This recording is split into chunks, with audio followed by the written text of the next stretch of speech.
তারা সমুদ্রের একেবারে মাঝ বরাবর প্রায় 40 বছরের পুরনো একটি জং পড়া জাহাজ খুঁজে পায়। তবে আদেও তারা সেই জাহাজের ইতিহাস সম্পর্কে কিছুই জানত না। সেই জাহাজের কাছাকাছি গেলে নাকি মানুষ অদ্ভুতভাবে উধাও হয়ে যেত এবং প্রায়ই সেই জাহাজে একটি ছোট্ট বাচ্চাকে দেখা যেত। তবে কেন, কি রহস্য লুকিয়ে আছে এই জাহাজে এবং কেন মানুষ অদ্ভুতভাবে উধাও হয়ে যায়? আসুন জানা যাক এই 40 বছরের পুরনো জং পড়া জাহাজের গোপন রহস্য।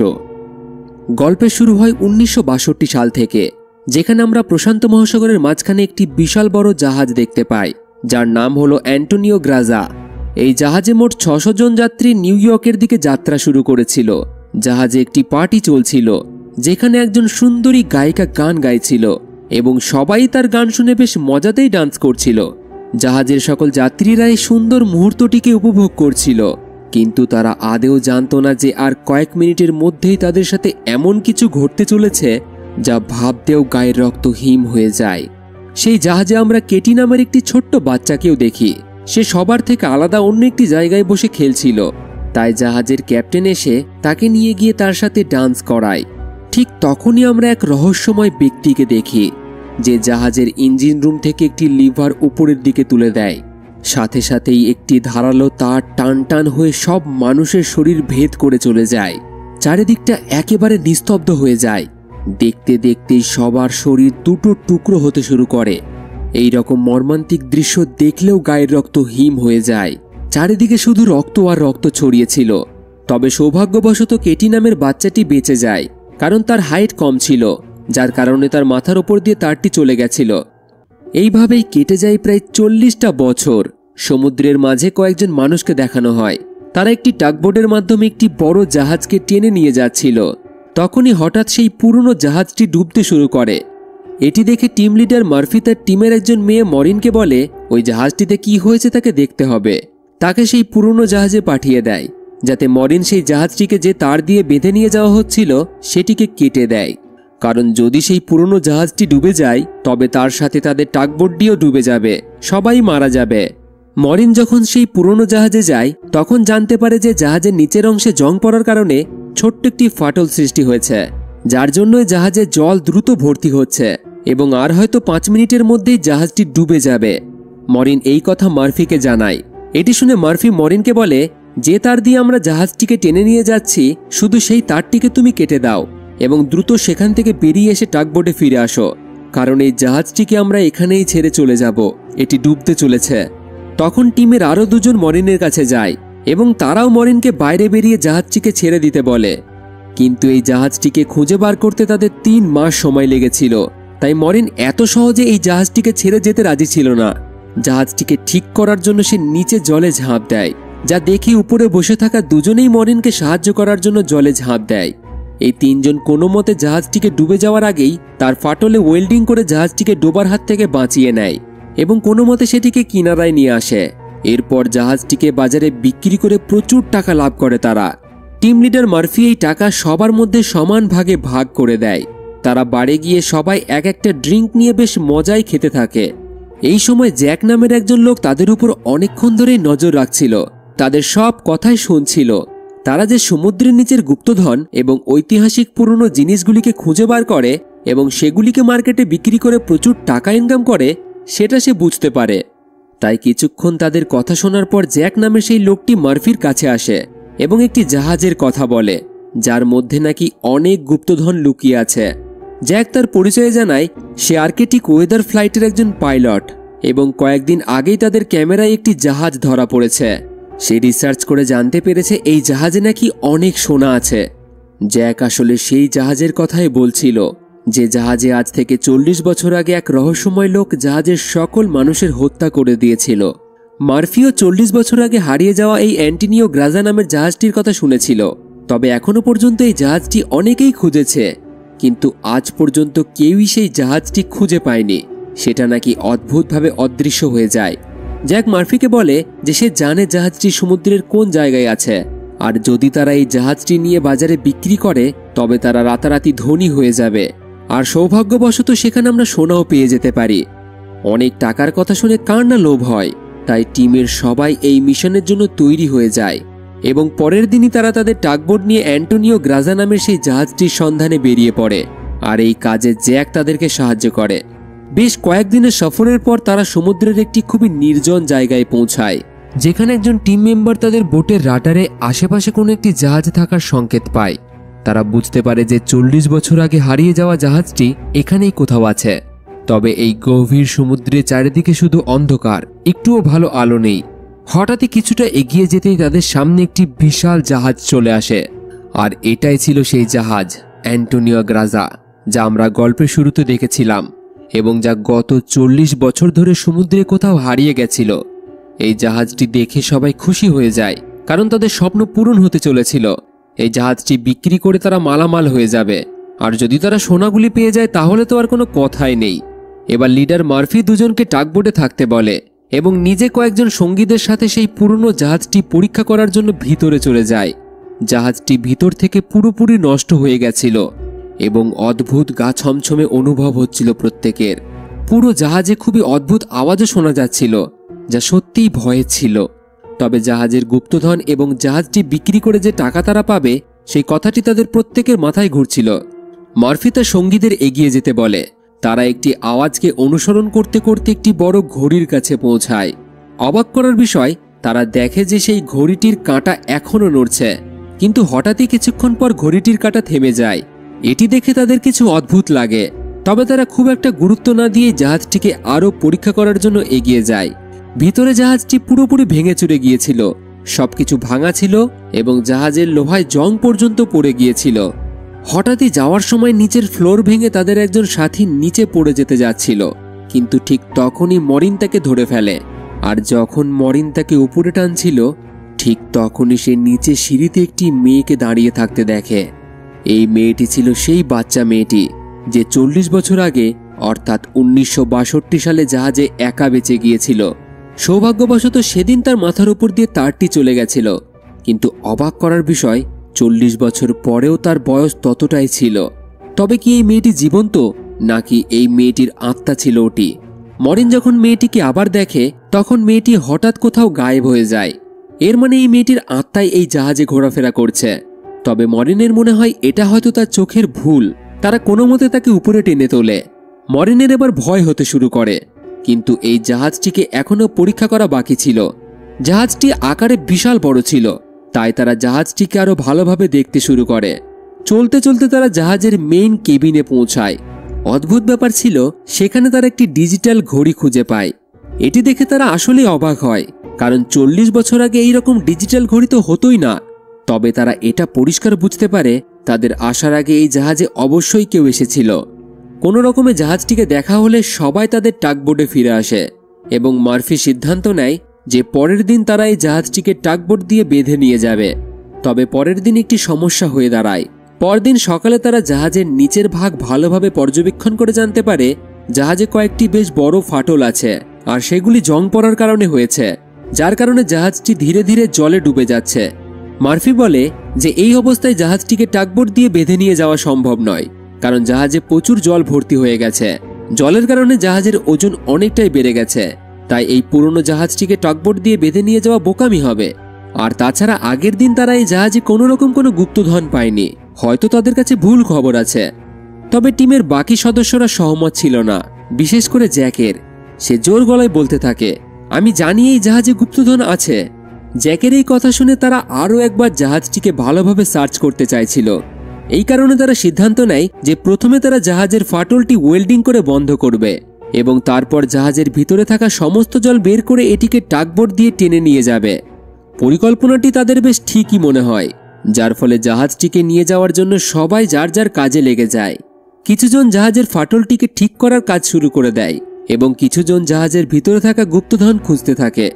গুপ্তধন খোঁজার জন্য মরিন জাহাজের এদিক ওদিক ঘুরতে শুরু করে এবং যেতে যেতে সে একটি সুইমিং পুলের কাছে পৌঁছায়। সুইমিং পুলটি দেখে সে অবাক হয়, কারণ সুইমিং পুলটিতে প্রচুর গুলির চিহ্ন ছিল এবং সেখানে অনেক গুলির খাপও পড়েছিল। সুইমিং পুলটি দেখে উপরে উঠে আসার সময় হঠাৎই তখন মরিন সেই মেয়েটিকে দেখতে পায় এবং সে চমকে গিয়ে সরাসরি সুইমিং পুলে পড়ে তার মাথাটি সুইমিং পুলের মেঝেতে জোরে ধাক্কা লেগে রক্ত বেরোতে শুরু করে। ঠিক তখনই ওই সুইমিং পুল রহস্যজনকভাবে তার রক্ত শুষে নেয়। মরিন যখন আবার উপরে তাকায়, মেয়েটি সেখানে নেই, অদৃশ্য হয়ে গেছে। তবে সেখানে জ্যাক দাঁড়িয়েছিল। জ্যাক মরিনকে সুইমিং পুল থেকে বের হতে সাহায্য করে। বাইরে বেরিয়ে মরিন জ্যাককে বলে যে সে এইমাত্র একটি মেয়েকে দেখেছে, কিন্তু সে হঠাৎ কোথায় গায়েব হয়ে গেল। জ্যাক মরিনকে বলে যে এটা হয়তো তোমার মনের ভুল হতে পারে, এখানে তো কিছুই নেই। কিন্তু দুইবারই কি তার চোখের ভুল হতে পারে? তো যাই হোক, তারা দুইজনেই চলে যায় এবং তাদের এখান থেকে চলে যাওয়ার সাথে সাথেই সুইমিং পুলটি পুরোপুরি রক্তে ভরে যায়। অন্যদিকে মার্ফি এই জাহাজের ক্যাপ্টেনের রুমটি খুঁজে পায়। সে যখন রুমের ভিতরে যায় তখন রুমটি খুব খারাপ অবস্থায় ছিল। বেশ কিছুক্ষণ দেখার পরেও সে তেমন কিছু সেখানে পায় না। কিন্তু যখন মার্ফির নজর সামনে টেবিলের উপর পড়ে তখন সে দেখে যে টেবিলের উপর একটি মদের বোতল এবং গ্লাসে মদ ঢালা রয়েছে। এটা দেখে মনে হচ্ছিল যেন কেউ এইমাত্রই মদ খেয়ে চলে গেছে। মার্ফি কিছু না ভেবেই গ্লাসটি তুলে খেতে শুরু করে। তখনই তার নজর সামনে লাগানো আয়নাতে পড়ে এবং আয়নাতে মার্ফি এই পুরনো জাহাজের ক্যাপ্টেনকে দেখতে পায়। সে একেবারে চমকে ওঠে। তার হাত থেকে মদের গ্লাসটি পড়ে যায় এবং সে সেখানে আর না দাঁড়িয়ে ভয়ে বেরিয়ে সেখান থেকে চলে যায়। জাহাজে প্রায় সবার সাথেই অদ্ভুত অদ্ভুত ঘটনা ঘটছিল।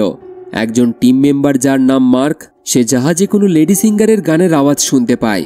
সে সেই আওয়াজ ফলো করে জাহাজের গ্রাউন্ড এরিয়াতে পৌঁছায়, যেখানে একটি জ্বলন্ত সিগারেট ছিল এবং সিগারেটে লিপস্টিক লাগানো ছিল। এর মানে এখানে অবশ্যই কেউ আছে। ঠিক তখনই আমরা আসলেই সেই 40 বছর আগের পুরনো লেডি সিঙ্গারকে দেখি, সেই সিঙ্গার যাকে আমরা গল্পের শুরুতে দেখেছিলাম। তবে মার্ক তাকে দেখতে পায় না। অন্যদিকে মরিন এবং জ্যাক এগিয়ে যেতেই সামনের লন্ড্রি রুম থেকে বাইরে যাওয়ার একটি গেট যখনই খোলে তারা, তখনই ভিতরে জমা হওয়া সব জল বেরিয়ে আসে, যার মধ্যে বহু লোকের মৃতদেহ ছিল। হঠাৎই অটোমেটিকলি উল্টো দিকের গেটটি বন্ধ হয়ে যায়। মার্ফি এবং জ্যাক ভয়ে সেখান থেকে অন্যদিকে পালায়। সেখান থেকে তারা বেরিয়ে একটি অন্য রুমে যায়। সেই রুমে জ্যাক একটি খুব লাক্সারি পুরনো গাড়ি দেখতে পায়। এটা বিক্রি করে প্রচুর টাকা পাওয়া যাবে। কিন্তু মার্ফির এখানে কিছু গোলমাল মনে হয়, তাই সে আর একটুও সময় নষ্ট না করে সেখান থেকে বেরিয়ে যেতে চাইছিল। ঠিক তখনই অন্য একটি রুমে তারা কিছু একটা নড়াচড়া করতে দেখে। তারা ভয়ে ভয়ে সামনের দিকে এগিয়ে যেতেই যখন জিনিসটি উপর থেকে সরিয়ে দেয়, তাদের চোখ ছানা বড়া হয়ে যায়। তারা বিশ্বাস করতেই পারেনি তারা এমন কিছু জিনিস পাবে, কারণ সেখানে সোনায় ভরা একটি বাক্স পড়েছিল। এর মানে জ্যাকের কথাই সত্যি। এটা দেখে মরিন দ্রুত তার বাকি টিম মেম্বারদের এখানে ডেকে নেয় এবং যখন সবাই এখানে পৌঁছায় তখন জিনিসপত্রগুলি সরানোর পর তারা এই ধরনের 9টি বাক্স খুঁজে পায়। প্রতিটি বাক্সে 28টি সোনার প্লেট ছিল। সবার তো আর খুশির ঠিকানাই থাকে না, কারণ তারা সবাই রাতারাতি ধনী হয়ে গিয়েছিল।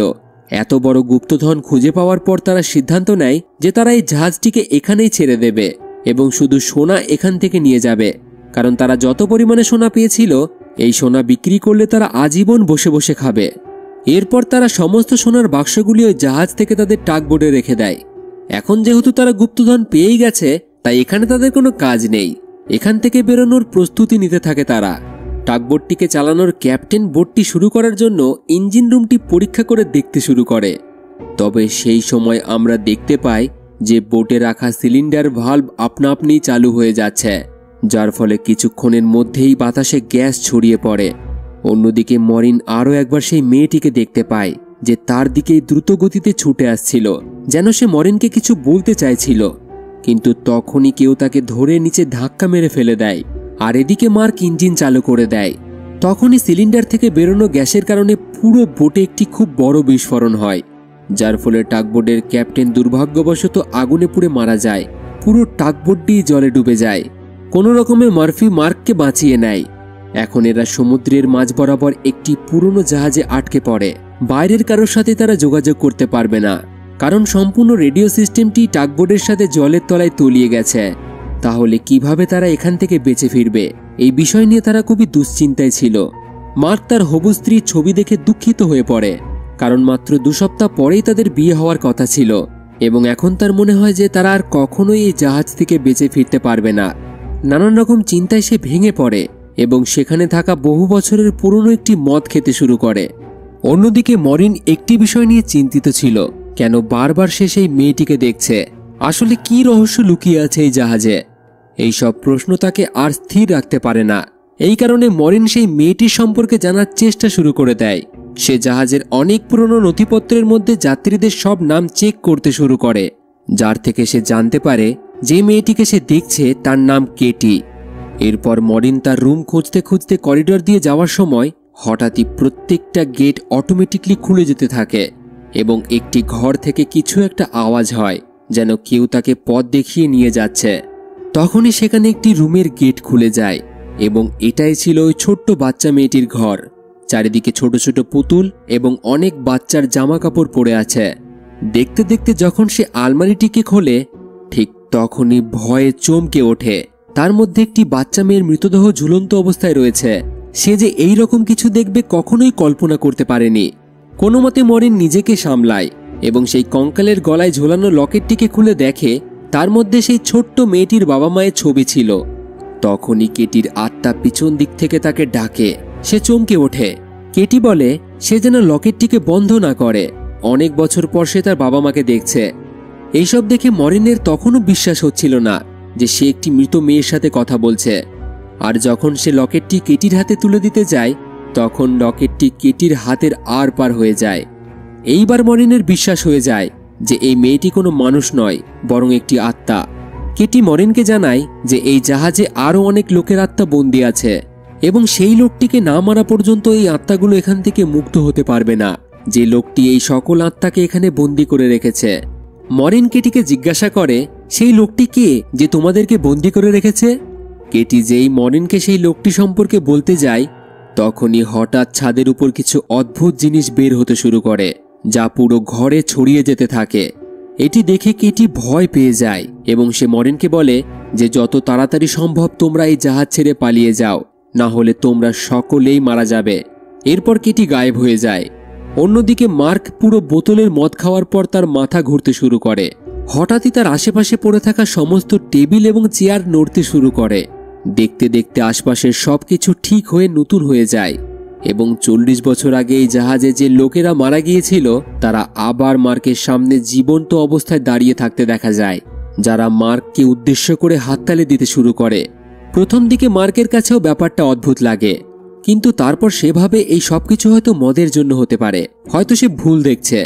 তবে পরের মুহূর্তেই সেই লেডি সিঙ্গার মার্কের কাছে আসে এবং সে মার্কের সাথে ইন্টিমেট হতে শুরু করে। লেডি সিঙ্গারটি পুরোপুরি মার্ককে বশ করে তার পিছনে লাগিয়ে দেয়। মার্কও কিছু না ভেবেই তার পিছনে যেতে থাকে। বোকা মার্ক বুঝতেই পারে না যে এই সিঙ্গার তাকে ফাঁদে ফেলেছে এবং এরা কেউই জীবন্ত নয়। সেই লেডি সিঙ্গার জাহাজের একেবারে কিনারায় দাঁড়িয়ে মার্ককে তার দিকে ডাকতে থাকে। সিঙ্গারকে পাওয়ার লোভে মার্ক তার দিকে এগিয়ে যেতেই শরীরের আর পার হয়ে উপর থেকে নিচে পড়ে মারা যায়। অন্যদিকে মার্ফিকে দেখানো হয় যে এই জাহাজের ক্যাপ্টেনের রুমে বসেছিল। তখনই সে দেখে যে টেবিলের উপরে মদের বোতলটি আপনা আপনি সরতে শুরু করেছে। হঠাৎই তার সামনে এই জাহাজের ক্যাপ্টেনের আত্মা এসে যায়। এটি দেখে মরিন বেশ ঘাবড়ে যায়। তখন জাহাজের ওই ক্যাপ্টেন তাকে গ্লাসে মদ ঢেলে খেতে বলে। একই সাথে সে তাকে একটি ছবি দেখায়। ছবিটি ছিল একটি পুরনো জাহাজের। জাহাজটির নাম হলো লোরেলাই। ক্যাপ্টেন জানায় যে আজ থেকে বহু বছর আগে আমাদের কাছে সমুদ্রে ভেসে একজন লোক এসেছিল। সে লোরেলাই জাহাজের যাত্রী ছিল এবং সে তার জাহাজের কথাই আমাদের বলেছিল। সে বলেছিল যে লোরেলাই জাহাজটি বিপদের মধ্যে আছে, সেটি ডুবতে শুরু করেছে, তবে সেই জাহাজে অনেক গুপ্তধন লুকিয়ে আছে। যখন আমরা লোরেলাই জাহাজটিকে উদ্ধার করি তখন আমরা সত্যি সেই সমস্ত গুপ্তধন পেয়ে যাই। তবে সেই জাহাজে কেউই আর বেঁচে ছিল না, তারা সবাই মারা গেছিল একমাত্র ওই ব্যক্তিটি ছাড়া। এরপর ক্যাপ্টেন মার্ফিকে ওই ব্যক্তিটির ছবি দেখিয়ে বলে, এই সেই লোক যে আমাদেরকে বলেছিল যে লোরেলাই জাহাজে গুপ্তধন আছে। মার্ফি সেই লোকটির ছবি দেখে একেবারে হতবাক হয়ে যায়, কারণ সেই লোকটি আর কেউ নয় বরং জ্যাক ছিল এবং এই ছবিটি ছিল 40 বছরের পুরনো। 40 বছর পেরিয়ে যাওয়ার পরেও আজও তার বয়সের কোনো পরিবর্তন হয়নি। ছবিতে তাকে ঠিক তেমনই দেখাচ্ছিল যেমন সে বর্তমানে দেখতে। তাহলে জ্যাক আসলে কে? সে তো মানুষ হতে পারে না, আর মানুষ এত বছর জীবিত থাকতে পারে না। মার্ফি বুঝতে পারে যে জ্যাক কোনো মানুষ নয়, সে হয়তো কোনো শয়তান। এইসব জানতে পেরে মার্ফি দ্রুত তার টিমকে এই জাহাজ থেকে বের করে নিয়ে যেতে চায়। তাড়াতাড়ি সে তার সঙ্গীদের খুঁজতে শুরু করে, কিন্তু হঠাৎই একটি আগুনে পোড়া মানুষের আত্মা তার সামনে চলে আসে। আর এটা হলো তাদের ডাকবোর্ডের ওই ক্যাপ্টেন, যে গ্যাস লিক হওয়ার কারণে বিস্ফোরণে মারা গিয়েছিল। মার্ফি এবার বিশ্বাস করতে শুরু করে পুরো জাহাজটি অভিশপ্ত এখানে একবার মানুষ আসলে আর বেরোতে পারে না। সে মার্ফির দিকে এগিয়ে আসতে শুরু করে। নিজেকে বাঁচানোর জন্য মার্ফি দৌড়াতে থাকে, কিন্তু তখনই তার সামনে মরিন চলে আসে। ওই আত্মা সাথে সাথেই গায়েব হয়ে যায়। কিন্তু মার্ফি মরিনের চেহারায় ওই মরে যাওয়া ক্যাপ্টেনের মুখ দেখতে পায়। তাই মার্ফি তাকে আত্মা ভেবে নিজের প্রাণ বাঁচানোর জন্য তার উপর আক্রমণ করে। মরিন নিজেকে বাঁচানোর জন্য তার পায়ে আঘাত করে, তবে এতেও মার্ফি থামে না। সে আবারও মরিনের উপর আক্রমণ করার জন্য উঠে দাঁড়ায়, কিন্তু ঠিক তখনই মরিনকে মারার আগেই পিছন দিক থেকে জ্যাক এসে লোহার রড দিয়ে মার্ফির মাথায় আঘাত করে অজ্ঞান করে দেয়। তবে জ্যাক যে একজন শয়তান সেটা মার্ফি ছাড়া কেউই জানত না। তার অশুভ কিছু উদ্দেশ্য ছিল, সেটা আমরা মুভি শেষে জানতে পারবো। জ্যাকও বুঝতে পেরেছিল যে মার্ফি তার সব সত্য জানতে পেরে গেছে, তাই সে মার্ফিকে তার পথ থেকে সরানোর জন্য সবাইকে তার বিরুদ্ধে উস্কানি দিতে শুরু করে। সে বলে, মার্ফির যদি জ্ঞান ফেরে তাহলে সে আবার আমাদের ক্ষতি করতে পারে, তাই তাকে আমাদের কোথাও আটকে রাখা উচিত। এই বলে এমনভাবে সকলকে বোঝায় সে তার কথায় সবার ঠিক মনে হয়। তাই তারা মার্ফিকে একটি ট্যাঙ্কের মধ্যে বন্ধ করে রাখে। এবার যেভাবেই হোক এখান থেকে তাদেরকে বেঁচে ফিরতে হবে, কিন্তু বেরোনোর জন্য কোনো রাস্তা নেই। এর আগেই তাদের টাগবোটটি ডুবে গেছে। এবার তারা কি করবে? এই বিষয় নিয়ে বেশ কিছুক্ষণ আলোচনা হয় এবং তারা সিদ্ধান্ত নেয় এই জাহাজটিকে তারা যেভাবেই হোক মেরামত করে এখান থেকে নিয়ে যাবে। আর এখন এটাই এখান থেকে বেঁচে ফেরার একমাত্র পথ। প্ল্যান অনুযায়ী জাহাজ মেরামত করার কাজে লেগে যায় তারা। দ্রুত তারা জাহাজের যে জায়গাটি দিয়ে জল ভিতরে আসছিল সেই জং পড়া অংশটি ওয়েল্ডিং করে বন্ধ করে দেয় এবং পাম্পের সাহায্যে জাহাজের ভিতরে জমা সকল জল বাইরে বের করতে শুরু করে। মার্ফি তখন দেখে তাদের একজন সদস্য তো নিখোঁজ। মার্ক, সে কোথায়? তাকে তো অনেকক্ষণ ধরেই দেখা যাচ্ছে না। তাই মার্ফি তাকে খুঁজতে বেরিয়ে পড়ে। তখনই আবারও সেই বাচ্চা মেয়েটির আত্মা তার সামনে আসে। সে বলে, তুমি যাকে খুঁজছো সে মারা গেছে, সে আর বেঁচে নেই। এই বলে সে তাকে তার মৃতদেহটিকে দেখায়। মার্ক লেডি সিঙ্গারকে পাওয়ার আশায় উপর থেকে পড়ে মারা গেছে। কেটি তাকে বলে, আমি তোমাকে কিছু দেখাতে চাই। এই বলে যখনই সে মরিনের কাঁধে হাত রাখে তখনই সে 1962 সালের সেই রাতে চলে যায় যেদিন এই সব ঘটনা ঘটেছিল। সেই রাতে জাহাজে উপস্থিত সমস্ত লোককে খুব নির্মমভাবে হত্যা করা হয়েছিল। আর এই সব কিছু করেছিল একটি গ্রুপ, যাদের উদ্দেশ্য ছিল এই জাহাজে থাকা সমস্ত সোনা চুরি করার। এই গ্রুপ খাবারে বিষ মিশিয়ে অনেককেই মেরে ফেলেছিল এবং কিছু লোককে ধারালো তার দিয়ে 2 টুকরো করে দেওয়া হয়েছিল, আর কিছু জনকে ওই সুইমিং পুলে গুলি করে ঝাঁঝরা করে দেওয়া হয়েছিল। এদের এই বর্বরতা থেকে কেটিও বাঁচতে পারেনি। তারা কেটিকে তার রুমে নিয়ে গিয়ে আলমারির মধ্যে ফাঁসিতে ঝুলিয়ে দেয়। আর এই সব কিছুর পিছনে ছিল সেই লেডি সিঙ্গার, যে সোনা লুট করার জন্য এই পুরো পরিকল্পনা তৈরি করেছিল এবং তার লোকেদের সাহায্যে সে জাহাজে উপস্থিত সমস্ত লোককে মেরে ফেলে, যার পর তারা সকল সোনার মালিক হয়ে যাবে। জাহাজের অফিসারও লেডি সিঙ্গারের সাথে মিলেছিল। লেডি সিঙ্গারের ইশারায় সে তার নিজের সঙ্গীদেরকেও মেরে ফেলে, কিন্তু সে জানত না আসল রহস্যটা কি। যেই সে ঘুরে দাঁড়ায় লেডি সিঙ্গার তাকেও গুলি করে মেরে দেয়। ওই লেডি সিঙ্গার মনে করে যে এই সমস্ত সোনা এখন তারই, কারণ জাহাজে উপস্থিত সবাই মারা গেছে। কিন্তু তখনই একজন রহস্যময় মানুষকে দেখা যায়, যে এই পুরো খেলার মাস্টার মাইন্ড ছিল। সে লোহার শিকল দিয়ে শেষমেশ লেডি সিঙ্গারটিকেও ঝুলিয়ে মেরে ফেলে। মরিনকে কেটিয়ে সবকিছুই দেখাচ্ছিল এবং তখনই সে সেই রহস্যময় ব্যক্তিটিকে দেখে, যাকে দেখে মরিন আশ্চর্য হয়ে যায়, কারণ সেই লোকটি আর কেউ নয় বরং জ্যাক, যে তাদের সোনার লোভ দেখিয়ে এখানে নিয়ে এসেছে। আর এমনটাই সে 1962 সালে করেছিল। সবার মধ্যে সোনার লোভ তৈরি করে একে অপরকে দিয়ে হত্যা করিয়ে দিয়েছিল সে। একইভাবে তাদেরকেও এই জাহাজে আনা হয়েছে। এছাড়াও জাহাজটিতে বড় বড় ফুটো হয়ে যাওয়ার কারণে জাহাজটি ধীরে ধীরে জলে ডুবে যাচ্ছিল। তাই জাহাজটিকে ঠিক করার জন্য এমন কিছু লোকের দরকার ছিল যারা জাহাজকে ডুবে যাওয়ার হাত থেকে বাঁচাতে পারে। তাই জ্যাক চালাকি করে তাদেরকে এখানে নিয়ে আসে। আর এখন জাহাজটি পুরোপুরি ঠিক হয়ে গিয়েছিল। তাই জ্যাকের এখন এই লোকেদের আর কোনো দরকারই ছিল না। তাই সে এখন সবাইকে মেরে ফেলতে চাইছিল। এই সব বুঝতে পেরে মরিনের মনে পড়ে যায় তারা জ্যাকের কথা শুনে মার্ফিকে ট্যাঙ্কে বন্ধ করে রেখেছে। মরিন দ্রুত তার জীবন বাঁচাতে তার কাছে দৌড়ে যায়, কিন্তু ততক্ষণে ট্যাঙ্কে জল ভরে যাওয়ার কারণে তার মৃত্যু হয়ে গিয়েছিল। সে তাকে বাঁচানোর জন্য ট্যাঙ্কের কাঁচ ভাঙার চেষ্টা করে, তবে ট্যাঙ্কের কাঁচ খুবই মজবুত হওয়ার কারণে সে পারে না। মার্ফি মারা যায়। মরিন আর একটুও দেরি না করে ডস নামের আর এক সাথীর কাছে ছুটে যায়। মার্ফি ডসকে জ্যাকের সব সত্যি কথা বলে দেয় এবং বলে যে জ্যাককে তুমি যেখানেই দেখতে পাবে তখনই তাকে গুলি করে মেরে ফেলবে। তখনই সে তাদের আরেক সাথী মুন্ডারকে দেখতে পায় না, কারণ সে পাম্প খারাপ হওয়ার কারণে জলের নিচে সেটিকে ঠিক করার জন্য গেছে। এটি শোনা মাত্রই মরিন দ্রুত ছুটে যায়, কারণ সে জানে এই সব কিছুই আসলে জ্যাকের চাল। এদিকে মরিন চলে যাওয়ার কিছুক্ষণ পরেই জ্যাক ডসের সামনে আসে। মরিনের কথা মতো ডস জ্যাককে বলে, ওখানে দাঁড়িয়ে থাকো, নিজের জায়গা থেকে একেবারেই নড়বে না, তোমার সকল সত্য আমরা জেনে গেছি। এটি শুনে জ্যাক বুঝতে পারে যে মরিন তাকে তার সব সত্যি কথা বলে দিয়েছে। তখন জ্যাক ডসকে কথার মাধ্যমে ভুলিয়ে টর্চ দিয়ে বন্দুক ছিনিয়ে নেওয়ার চেষ্টা করে, কিন্তু ডস জ্যাকের চালাকি বুঝে ফেলে এবং সে সাথে সাথেই জ্যাকের উপর গুলি চালায়, যার ফলে জ্যাক দূরে ছিটকে পড়ে। ডস মনে করে হয়তো সে মারা গেছে, এই ভেবে সে সেখান থেকে চলে যায়। তবে আদেও জ্যাক মরেনি, সে হলো শয়তান, তার মৃত্যু নেই। অন্যদিকে মরিন মুন্ডারকে বাঁচানোর জন্য সেখানে পৌঁছাতেই এক মর্মান্তিক দৃশ্য দেখে। ইঞ্জিন রুমের জল ভরে যাওয়ার কারণে সেই জল বার করার সময় হঠাৎই এমনিতেই ইঞ্জিন চালু হয়ে যায় এবং সেই ইঞ্জিনে ফেসে গিয়ে তার শরীরের অনেকগুলি টুকরো হয়ে যায়। তাদের টিমের সকল সদস্যরাই মারা গেছে, শুধুমাত্র ডস এবং মরিন ছাড়া। আর এই সব কিছুই এই জাহাজের কারণেই হচ্ছে, সেটা মরিন বুঝতে পারে। তাই সে সিদ্ধান্ত নেয় সে এই জাহাজকে পুরোপুরি ধ্বংস করে দেবে। এই ভেবে সে জাহাজের প্রতিটি কোণে বোমা ফিট করতে শুরু করে। ঠিক তখনই তার কাছে ডস আসে। ডস মরিনকে জানায় যে সে জ্যাককে মেরে ফেলেছে। এটি শুনে মরিন বলে যে জ্যাকের মৃত্যু হবে না, সে অমর, কারণ জ্যাক তো মানুষই নয়। আমাদের এই পুরো জাহাজটিকে ধ্বংস করতে হবে, যাতে জ্যাক আমাদের মতো অন্য কোনো মানুষকে এখানে এনে না ফাঁসাতে পারে, এবং জ্যাক যত আত্মাকে এই জাহাজে বন্দি করে রেখেছে তারা সবাই মুক্ত হয়ে যাবে। অদ্ভুত ব্যাপার, ডস এখানে রেগে মরিনকে বোঝাতে শুরু করে, আমাদের জাহাজটিকে ধ্বংস করা উচিত নয়, আমরা জাহাজটিকে কেন ধ্বংস করব? এভাবে জাহাজে রাখা সমস্ত সোনা তো নষ্ট হয়ে যাবে, তাহলে তো আমরা সোনা না পেয়ে খালি হাতে ফিরে যাব। মরিন বলে, এই সোনা আসলে জ্যাকের একটি চাল, আমরা এখান থেকে কখনোই এই সোনা নিয়ে যেতে পারবো না, তাই আমাকে যেভাবেই হোক এই জাহাজটিকেই ধ্বংস করতে হবে। ঠিক তখনই দেখা যায় এটা ডস নয়, বরং এটা হলো জ্যাক। জ্যাক বুঝতে পারে যে মার্ফি কোনোভাবেই তার কথা শুনবে না, তাই জ্যাক তার আসল রূপে ফিরে আসে। এর মানে জ্যাক ডসকেও মেরে ফেলেছিল। জ্যাক তাকে বলে, যেভাবে তুমি সমুদ্রে ফেসে যাওয়া জাহাজগুলিকে জমা করো, ঠিক সেভাবেই আমি আত্মাদের জমা করি, তাদেরকে আমি গোলাম করে রাখি। আর এই সব কিছু আমি ডেমনের জন্য করি।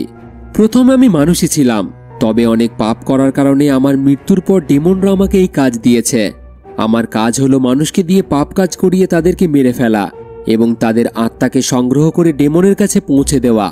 আর এই কাজ আমি যেমন লরেলি নামে ওই জাহাজটির সাথে করেছি, ঠিক একইভাবে অ্যান্টোনিও গ্রাজাতেও করেছি। আমি ডেমনদের হয়ে একজন সোল কালেক্টরের কাজ করে থাকি। আর এই জাহাজ ধ্বংস হয়ে গেলে আমার মিশন অসম্পূর্ণ থেকে যাবে, তাই তুমি এই জাহাজটিকে ধ্বংস করো না। এই বলে সে মরিনকে একটি সুযোগ দেয় যে তুমি চলে যাও, আমি তোমাকে মারব না, কিন্তু বিনিময়ে তোমাকে এই জাহাজটিকে ছেড়ে দিতে হবে। তবে মরিন তার কোনো কথা শুনতে রাজি ছিল না, যার পর জ্যাক একটি লোহার রড দিয়ে তার মাথায় আঘাত করে, সে নিচে পড়ে যায়। জ্যাক তাকে জলের নিচে দম বন্ধ করে মারতে চায়, কিন্তু সৌভাগ্যবশত কোনো মতে সে সেখান থেকে ছাড়া পায়। হাতের কাছে সে একটি তীর পেয়ে যায় এবং আর কোনো সময় নষ্ট না করে সে সেই তীর দিয়ে বোমের রিমোটের উপর নিশানা লাগায়। এর সাথে সাথে সে জলে ঝাঁপ দেয়, যার পরে জাহাজে একটি খুব বড় বিস্ফোরণ হয়। জোরালো বিস্ফোরণের কারণে জাহাজে জল ভরতে শুরু করে, জাহাজ ডুবতে থাকে এবং মার্ফি জলের ভিতরে জাহাজের নিচে ফেসে যায়। কোনো রকমেই তার বাইরে বেরোনোর কোনো রাস্তা সে দেখতে পায় না, তার নিঃশ্বাস বন্ধ হয়ে আসতে থাকে। কিন্তু তখনই সেখানে কেটির আত্মা আসে, যে মরিনের হাত ধরে তাকে জলের উপরে উঠে আসার রাস্তা দেখায়। তখন মরিন দেখে যে জ্যাক যত আত্মাকে বন্দি করে রেখেছিল সেই সব আত্মা মুক্তি পেয়ে গেছে এবং তারা বন্দি মুক্তি হয়ে জান্নাতের দিকে যেতে শুরু করেছে। কোনো রকমে মরিন অনেকটা কষ্টে জলের উপরে উঠে আসে। আসলে এখানে যত আত্মাই বন্দি ছিল তারা সবাই জ্যাকের দাস ছিল, তবে শুধু কেটির আত্মা এবং জাহাজের ক্যাপ্টেন তার দাস হতে পারেনি, কারণ তারা খুবই পবিত্র এবং ভালো মানুষ ছিল, যার কারণে জ্যাক তাদের উপর বেশি নিয়ন্ত্রণ করতে পারেনি। এই কারণেই কেটি এবং ক্যাপ্টেনের আত্মা বারবার তাদেরকে সাহায্য করতে পেরেছে। মরিন কোনো রকমে একটি বাক্সের সাহায্যে সমুদ্রের উপরে ভাসতে থাকে। রাত কেটে সকাল হয়ে যায় এবং সৌভাগ্যবশত একটি জাহাজ তাকে ভাসতে দেখে উদ্ধার করে নেয়।